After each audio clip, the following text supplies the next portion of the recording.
Me da mucho gusto poder saludar a través de la vía telefónica al doctor Víctor Alejandro Espinosa Valle, presidente del Colegio de la Frontera Norte de El COLEF. Doctor, muy buenos días. Hola, muy buenos días, David, ¿cómo estás? Muy bien, con mucho gusto de poder platicar contigo. Oye, pues creo que vale la pena retomar algunos de los datos que ya nos compartiste en algún momento sobre este estudio que realizaron en materia de abstencionismo y que encontraron aquí en Baja California en el contexto de lo que se vivió este domingo 2 de junio. ¿Cuál sería la primera reflexión que pudiéramos hacer al respecto después de que pues avanzamos un poco en la lucha contra esta situación?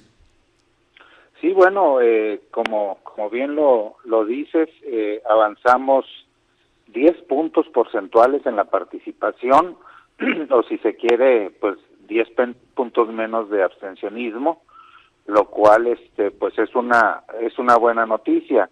Esto se debe a varios factores, ¿no? En primer lugar, pues fue una elección presidencial, y cuando son elecciones presidenciales pues jalan mucho la atención. Por eso desde 2021 la elección anterior que fue de gobernador, en nuestro caso resultó electa la gobernadora Marina del Pilar, pues también ya habíamos tenido un porcentaje importante también de baja en el abstencionismo, comparado con el 2019, que fue pues el pico más alto, ¿no? Tuvimos 70% de abstencionismo en 2019 y bajó a 61% en 2021.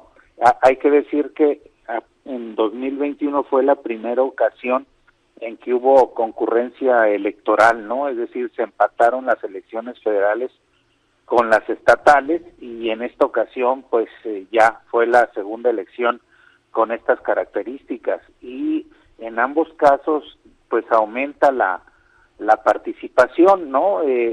Todos los estudios a nivel nacional muestran que en aquellas entidades en donde hay concurrencia electoral, o sea que concurren en el mismo día elecciones locales y federales, aumenta la participación, y aumenta más cuando la concurrencia es con elección presidencial. Disminuye un poco cuando es elección intermedia federal, lo mismo a nivel local, ¿no? Pero sí tuvimos, por fortuna, hasta los datos que tenemos, estamos como saben, en los cómputos distritales, y puede variar, pero no significativamente. Tuvimos pues 10 puntos de aumento porcentual en la participación o disminución del abstencionismo. ¿Y cuáles son las principales causas que han encontrado que hace que la ciudadanía, doctor, no salga a votar? Aunque también tengo entendido que eso también implica hablar mucho del contexto o de segmentos, por ejemplo, grupos etarios, entre otras muchas cosas. Sí, efectivamente, pues encontramos varias. El diagnóstico es interesante porque hay diferentes tipos, digamos, de abstencionistas, ¿no? Los que son permanentes, los que, digamos, nunca votan por una tradición, incluso hasta familiar, ¿no? Y luego por grupos, como tú dices, el segmento de menos votación está en los jóvenes de 18 a 29 años, que son los que menos votan o menos han participado. Vamos a ver ahora con los datos en dónde estuvo el aumento de estos 10 puntos porcentuales, pero sí, efectivamente, han sido los jóvenes tradicionalmente en Baja California que no salen a votar. Ellos, cuando uno hace el trabajo de campo con ellos, como se hizo en este estudio, pues manifiestan básicamente pues una crítica muy fuerte a lo que pudiéramos llamar en general la clase política, ¿no? Partidos, liderazgos tradicionales de políticos, etcétera, ¿no? Pero también es interesante que encontramos que no participan por estas vías tradicionales, que es la electoral y que es muy importante, sino que lo hacen a través de otras vías. Por ejemplo, se enrolan en proyectos culturales, en asociaciones civiles, en grupos de jóvenes, y esto para ellos también es participación. Entonces, cuando tú les preguntas si participan, ellos dicen que sí, muchos, ¿verdad? No todos, pero no lo hacen, ya cuando uno ve los datos y específicamente se les pregunta, no lo hacen en procesos electorales, digamos, o participando en las urnas. A mayor edad hay más tendencia a votar. Y luego en Baja California también encontramos algo muy interesante, y esto yo lo veía el domingo recorriendo la ciudad, que es son sociedad, la baja californiana es una sociedad de servicios, y entonces mucha gente trabaja el fin de semana,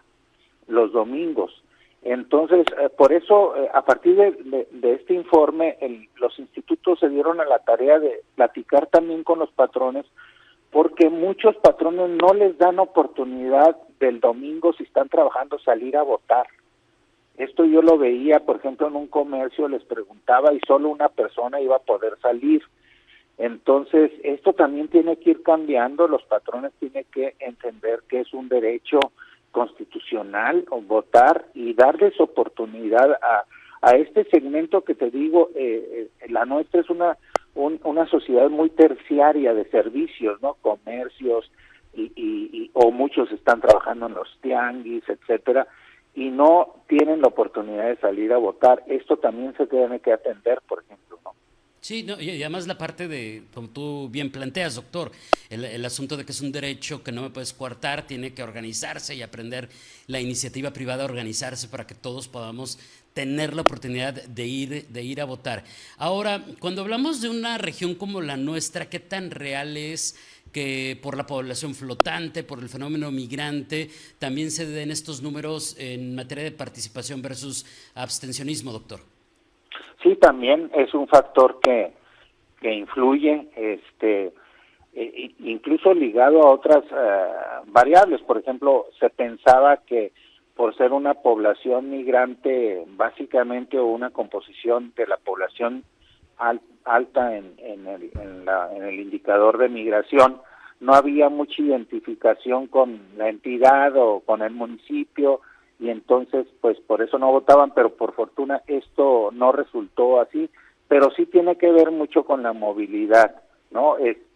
También se encontró que segmentos de la clase media y media alta prefieren seguir haciendo lo tradicional del fin de semana, cruzar a Estados Unidos, comprar, y luego ya se hace tarde y ya no votaron. Otros, muchos también están trabajando del otro lado, y esto lo vimos mucho, ¿sabes qué? Y lo podemos comprobar en los datos de los institutos electorales, de la dificultad de la composición de los funcionarios de casilla, ¿no? Que es muy difícil de repente completar a los capacitadores electorales y luego a los funcionarios de casilla ciudadanos, porque muchos no llegan el día aunque estén capacitados, y eso por alguna razón se quedan en Estados Unidos. Hay mucha gente que va y viene de lunes a viernes, está en Estados Unidos, y solo el fin de semana viene. Era difícil contactarlos cuando salen sorteados, pero además ese día por alguna razón se quedan y no vienen el fin de semana y ya no votan. Entonces,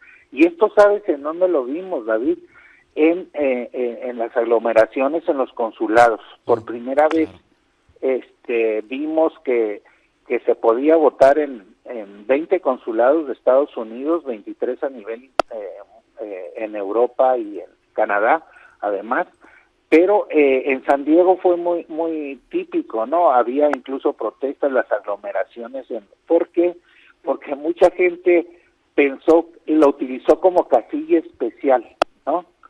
Aunque la mayoría que estaban registrados para votar ahí, y por eso había 1,500 boletas. De repente, por ejemplo, en San Diego había un evento de carreras, y mucha gente dijo, pues voto aquí como casilla especial, y no hubo oportunidad de votar porque eran miles de personas. En Los Ángeles fue igual, ¿no? Gente que andaba en tránsito, de vacaciones, etcétera, dice, pues vamos a votar. Es decir, mucha gente sigue programando sus actividades en Estados Unidos, aunque haya votaciones en México y no se hayan registrado en Estados Unidos para votar desde el extranjero. Entonces, sí, la frontera finalmente tiene un impacto importante en el tipo de ciudadanos que tenemos. Unos, te digo, unos ya no participan desde hace mucho, ¿no? Decidieron que no iban a votar. Otros jóvenes que dicen, yo sí participo de otras formas, estoy en contra de la clase política, una posición muy crítica, pues. Y luego otros que por la frontera también tienen estos movilidad y pues no, por alguna razón no llegan a votar ese día. Yo creo que en el futuro sí vamos a tener que dar paso a otras formas de participación, ¿no? Sobre todo más de tipo virtual, ¿no? Yo creo que ya estamos avanzando, porque el voto en el extranjero había casillas, ¿no? Presenciales, pero era voto electrónico finalmente.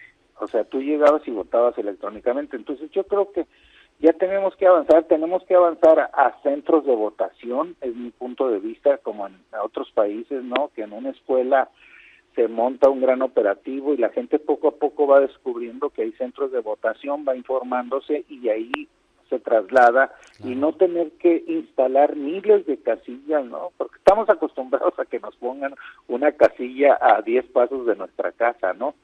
Entonces, son lecciones que tenemos que ir aprendiendo de cómo le hacemos con la modernidad también, las nuevas tecnologías, para ir incrementando la participación ciudadana. Claro, una gran tarea, digo, también me atrevería a decir el voto anticipado, el voto electrónico, el voto por correo, etcétera, etcétera. Ahora, justamente en el tema de la responsabilidad, porque si bien me parece que hay muchísimos casos justificados de personas que están en tránsito o que radican en el extranjero y hay que darles una oportunidad para que voten, sin duda, eso creo que no lo discutiríamos, pues también está la parte de la corresponsabilidad de que pues tú no estás en tránsito, te fuiste a organizar tu fin de semana y no priorizaste tu voto, ¿no? Y a lo mejor si alcanzaste a votar, dejaste a otro sin boleta, qué sé yo, doctor. ¿Cómo entender esa corresponsabilidad en el tema del abstencionismo entre lo que nos toca a la ciudadanía, lo que le toca al árbitro, lo que le toca a los partidos y a los candidatos?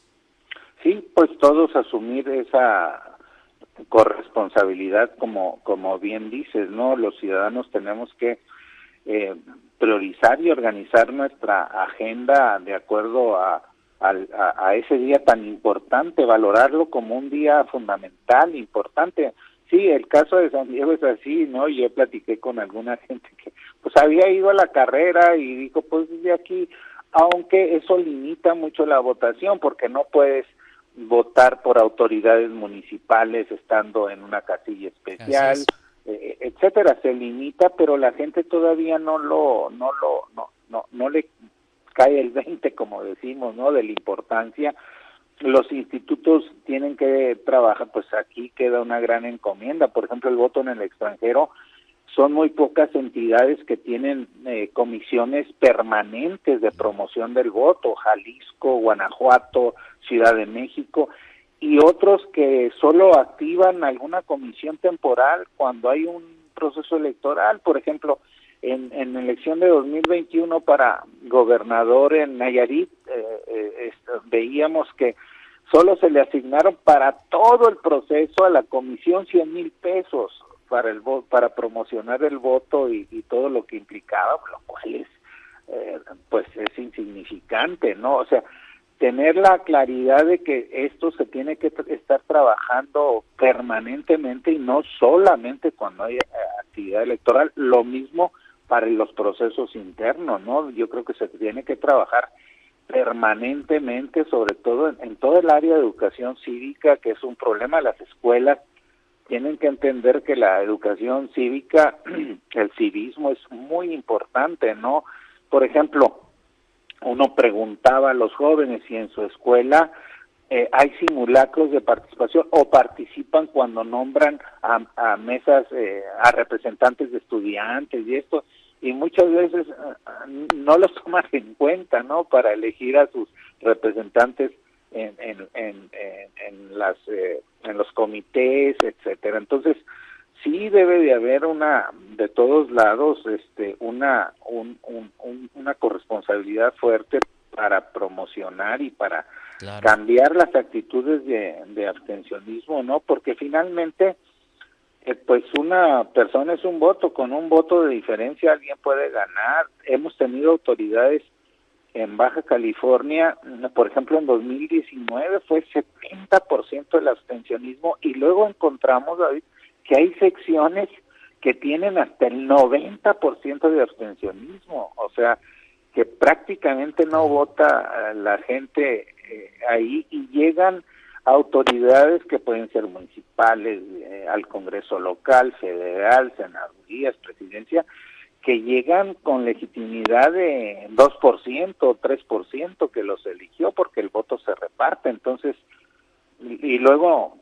pues pues sí nos quejamos, porque lo que viene después es una participación también para exigir lo que se llama la corresponsabilidad, ¿no? Es decir, lo que prometes en campaña que se cumpla, por ejemplo, ¿no? Por supuesto. ¿Cómo le vamos a hacer? Pues solamente con una ciudadanía más activa, ¿no? Claro, y bueno, hay que recordar que tuvimos un alcalde también hace no mucho que llegó pues con apenas 7% de los votos del padrón. Entonces, en este juego de situaciones que nos permite entender la importancia de salir y votar. Y hay un tema final, se nos está acabando el tiempo, doctor, Sí. pero un tema que creo que no podemos soslayar, si bien hay que esperar las cifras finales, todavía están los conteos oficiales que comenzaron el día de ayer, hay un dato que en particular a mí me llamó la atención. Todo parece indicar, e insisto y lo repito, falta esperar los cómputos oficiales, pero la proyección es que hubo mayor participación que hace 3 años, pero que la oposición no obtuvo mayores votos. Sí, claro, pues ahí están, es lo que hemos estado viendo, carros completos, por ejemplo, aquí en Baja California, ¿no? Entonces, sí, ahí, como tú dices, la corresponsabilidad de los partidos políticos, ¿no? De pues, postular a personalidades o a personajes con arraigo, con tradición, con compromiso social, y eso, lamentablemente, y es como una ley de hierro de los partidos políticos, su objetivo único, al parecer, es ganar una elección. Entonces, de repente pues suben a un personaje que creen que porque es artista o porque es cualquier cosa, no, deportista, van a ganar, y ahora lo estamos viendo, que también en este avance de la ciudadanía, de una ciudadanía más consciente, pues también eso se está castigando, ¿no? Es decir, no voy a votar por ti aunque seas la actriz de tal telenovela, ¿no? Entonces, los partidos tienen una gran responsabilidad. Cuando nos quejamos, ¿no? De los tipos, no, cómo llegó este personaje a tener este cargo, pues sí, pero pues también es parte de la corresponsabilidad de que alguien los votó, ¿no? Los apoyó. Entonces, los partidos políticos, yo creo que en esta elección sí tienen que hacer un ejercicio de autocrítica muy fuerte, y no solo ver el fracaso como causas externas, no, es que pasó esto y por eso no gané, porque es una forma, yo entiendo, de los liderazgos de justificarse, ¿no? De decir, no fue por mí, fue por factores externos, pero la autocrítica es muy importante, ¿no? Pensando en que pues a la vuelta de la esquina hay otro proceso electoral, o sea, esto no para aquí, sino que siempre hay procesos y tienen que hacer la autocrítica, o el peligro de caer con porcentajes tan bajos, de perder el registro, como estamos viendo que hay posibilidad de un partido de perder el registro, ¿no? Entonces, pues imagínate el esfuerzo de tantos que hubo atrás para construir un partido, y de repente pues no hay ninguna autocrítica, pero eso sí llama la atención, que los líderes pues garantizan su entrada al Congreso, por ejemplo, por la vida y van a plurinominal, ¿no? Ajá, ellos no perdieron, o sea, ellos aseguraron, y eso también es muy mal visto ya por la población, creo yo, por la ciudadanía, y es parte del crecimiento de la ciudadanía también, castigar este tipo de acciones, ¿no? Sin duda, pues interesantísimo todo. Evidentemente hay muchos otros temas que se nos quedan sobre la mesa. Doctor, espero que tengamos otra sesión muy pronto. Mientras tanto, te agradezco muchísimo este tiempo. Un abrazo y seguimos pendientes. Que tengas un excelente jueves. Buenos días. Igualmente, David, fuerte abrazo, gracias. Gracias, es el doctor Víctor Alejandro Espinosa Valle, el presidente del Colegio de la Frontera Norte de El Colef.